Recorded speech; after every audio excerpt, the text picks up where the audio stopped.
dapat sa gitnang part nyo talaga dalhin ang bola dyan and not necessarily dapat hawak nyo yung bola para magawa yon. Tulad dito, walang tumatao sa gitna no, at kung magtatayuan lang sila dyan, walang mangyayari. Pero si JB ay nag-cut nga sa loob ng mabilis at nabasa nga rin kagad ni Nusam yon. Kinailangan tuloy mag-step out ni Daguara para lang sabayan siya, gamay ni JB yung mid na iyan.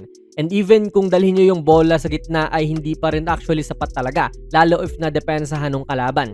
Kailangan you should always make the best pass pa rin. Kasi yan nga, nadala nila kay RSJ sa gitna yung bola pero nandyan na kagad yung defender. So pagkakataon na ito to make the pass kasi medyo na ilagay nyo sa hindi magandang posisyon ang kalaban. Itong si number 1 ay magsa-slide down na, galing taas yan pero papalit nga siya sa posisyon nung nandun sa lumapit kay RSJ. Pero ano pong ginawa ni Hollis Jefferson? Ipinilit pa rin tong contested na jumper kahit na literal na tinuturo na po ni Hodge kung saan dapat ipasa. Pero to be fair ay tira naman talaga ni RSJ to and he can certainly make this. Pero kung shot quality ang pag-uusapan, hindi naman din masama na ipasa ni RSJ to sa top shooter nila this game na si Vahedi, di ba?